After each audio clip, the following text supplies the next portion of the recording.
వందనాలండి. మరి ఆదివారం రోజున మరి ఈ విధంగా కలుసుకునే అవకాశం తెచ్చేసి ప్రభుకు వందనాలు. కూడేసే ప్రతి ఒక్క బిడ్డకు వందనాలు. ఆన్లైన్లో చూసే ప్రతి ఒక్క బిడ్డకు వందనాలండి.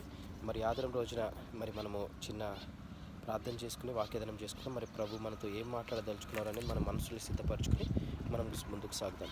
పరలోక వందన మా తండ్రి, నీకు అమ్మైన మన లెక్కలేని వందనాలు స్తోత్రం ప్రభా. ఈ ఆదివారం రోజున చిన్న మందిగా కోరుకున్నాను ముందుకు ఈ ఆదివారంలో కలుసుకునే అవకాశం తెచ్చేసి మీకే వందనాలు. గత వారంలో తోడున మీకు వందనాలు. ఈ వారంలో నేను ఈ విధంగా ముందుకెళ్తున్నది మీకు కాపులు దయచేస్తుంది. మీకే వందనాలు తెలుపుకుంటూ ఈ చిన్ని పరిచయానికి ముందుకు నడిపిస్తున్నది మీకే మహిమగత చెల్లికుడు చిన్ని ప్రార్థన నజరేయుడైన యేసు నామమున నడివేడుకున్నాను తండ్రి, ఆమేన్. నీ కృప బాహుల్యమే, నీ కృప బాహుల్యమే, నీ ప్రేమ పరవశమే, నీ ప్రేమ పరవశమే,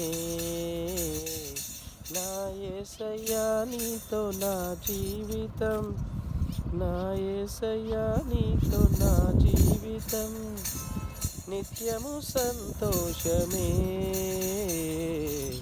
నిత్యము ఆనందమే, అగాధ జలములు ఆర్పగలేని ప్రేమ జ్వాలను రగిలించినది, సంపూర్ణమైన సియోనులో నన్ను చేరరమ్మని పిలచినది, సంపూర్ణమైన సియోనులో నన్ను చేరరమ్మని పిలచినది, నీ కృప బాహుల్యమే,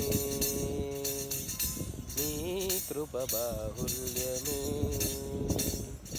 అసాధ్యమైన కార్యములెన్నో ప్రార్థించగనే సాధ్యము చేసినది, అనుదినమును తన వాత్సల్యమును చూపి అంతకంతకు హెచ్చించినది, అనుదినమును తన వాత్సల్యమును చూపి అంతకంతకు హెచ్చించినది, నీ కృప బాహుల్యమే,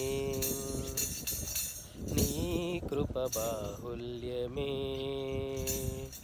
నీ ప్రేమ పరవశమే, నీ ప్రేమ పరవశమే, నా యేసయ్యా నీతో నా జీవితం, నా యేసయ్యా నీతో నా జీవితం, నిత్యము సంతోషమే, నిత్యము ఆనందమే. హల్లెలూయా. మరి ఈరోజు మార్కు 11:12-26 వచనాలు చూసుకుందామండి. మార్కు 11:12-26 వచనాలు. Jesus curses a fig tree and clears the temple courts. So mark 11:12-26 వచనాలు చూసుకుందాము. యేసు ప్రభు ఒక ఫిగ్ ట్రీ అంజూరపు చెట్టుని మరి శాప పెట్టుట, ఇంకా టెంపుల్ క్లోత్స్ క్లియర్ చేయటం ఎలా చూద్దాం. అసలు ఏం జరుగుతుంది ఇక్కడ, ఎందుకు దేవుడు అలా మరి కర్స్ చేయాల్సి వచ్చింది అంజూరపు చెట్టుని అని మనం చూద్దాం. మార్కు 11:12-26. మరునాడు వారు బేతనియా నుండి వెళ్తుండగా ఆయన ఆకలి కొని ఆకులు గల ఒక అంజూరపు చెట్టును దూరము నుండి చూచి దాని మీద ఏమైనాను దొరుకునేమో అని వచ్చాను. దాని యొద్దకు వచ్చి చూడగా ఆకులు తప్ప మరి ఏమీ కనపడలేదు. ఏలనగా అది అంజూరపు పండ్ల కాలము కాదు. అందుకు ఆయన, ఇక మీదట ఎన్నటికీ నీ పండ్లు ఎవరును తినకుందురుగాక అని చెప్పాను. ఇది ఆయన శిష్యులు వినిరి. వారు యెరూషలేమునకు వచ్చినప్పుడు ఆయన దేవాలయంలో ప్రవేశించి దేవాలయంలో క్రయ విక్రయ చేయవారిని వెళ్ళగొట్టనారంభించి రూకలు మార్చు వారి పీటలను పడద్రోసి దేవాలయము ఏ పాత్రైన ఎవనిని తేనీయకుండెను. మరియు ఆయన బోధించుచు, నా మందిరము సమస్తమైన అన్యజనులకు ప్రార్థన మందిరము అనబడును అని వ్రాయబడలేదా? నా మందిరము ప్రార్థన మందిరమని వ్రాయబడలేదా? మందిరం అనబడును అని వ్రాయబడలేదు. అయితే మీరు దానిని దొంగల గుహగా చేసితిరా. నేను శాస్త్రులను ప్రధాన యాజకులు ఆ మాట విని జనసమూహమంతయు ఆయన బోధకు బహుగా ఆశ్చర్యపడుట చూచి ఆయన భయపడి ఆయన నెలాగు సంహరించుదుమా అని సమయము చూచుచుండిరి. సాయంకాలం అయినప్పుడు ఆయన పట్టణములో నుండి బయలుదేరెను.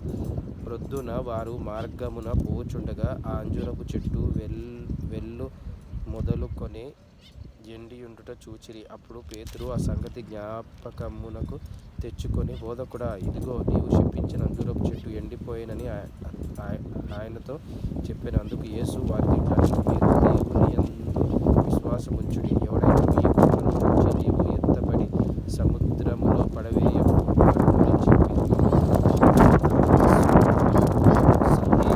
తాను చెప్పినది జరుగునని నమ్మిన ఎడల వాడు చెప్పినది జరుగునని మీతో నిశ్చయంగా చెప్పుచున్నాను. అందుచేత ప్రార్థన చేయునప్పుడు మీరు అడుగుచున్న వాటి నెలను పొందియున్నామని నమ్ముడి. అప్పుడు మీకు కలుగునవి మీతో చెప్పుచున్నాను. మీకు ఒకరి మీద విరోధమైనను కలిగి ఉన్న ఎడల మీరు నిలువబడి ప్రార్థన చేయునప్పుడు తప్పులను వానిని క్షమించుడి. అప్పుడు పరలోకమందున తండ్రి మిమ్మను క్షమించును.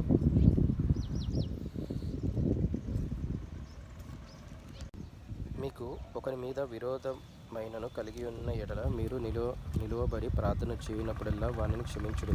అప్పుడు పరలోకమందున్న మీ తండ్రి మీ పాపములను క్షమించును. ఆమేన్. సో ఇప్పుడు ఇక్కడ చూసుకున్నట్లయితే మనము 12 వచనాల నుంచి 26 వచనాలు ఇక్కడ విభిన్నమైన అంశాల గురించి మనం చూసుకున్నాము.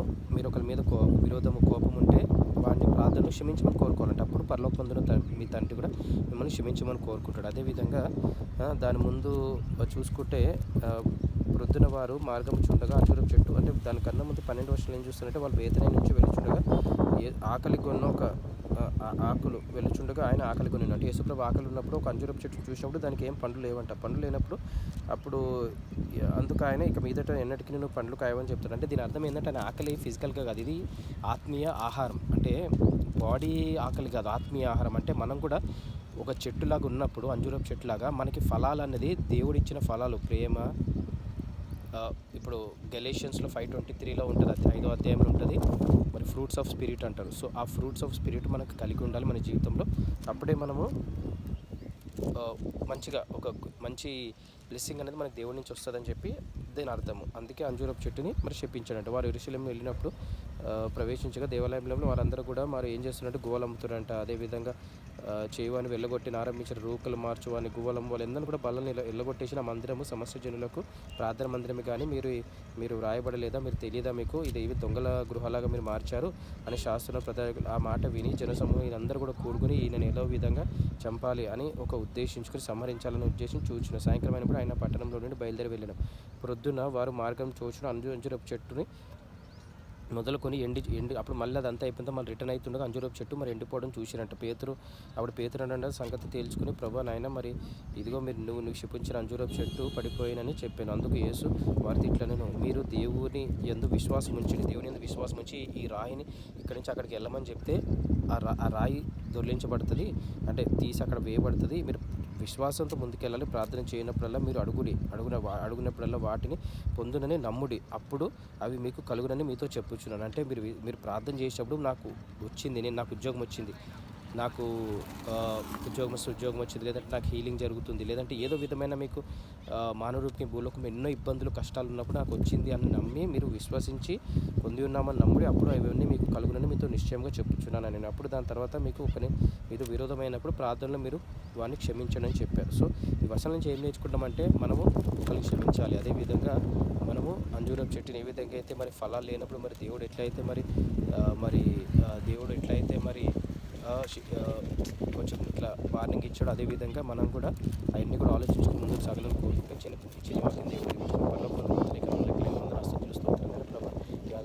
చిన్న మందగా కూడుకునే అవకాశం తెచ్చి మీకు వందనంతా ఆధునిక చదువుకు తోడున్నది మీకు వందనంతా మిమ్మల్ని తెలుస్తుంది క్షమించమని చిన్న ప్రార్థన నజరేయుడైన నడిపెట్టుకుంటాం తండ్రి. ఆమేన్. ఈ వచనాల నుంచి ధ్యానించి ముందుకు కొంచెం కోరుకుంటూ మీకు ఆమేన్. అందరికీ shalom. Have a great day. Thank you.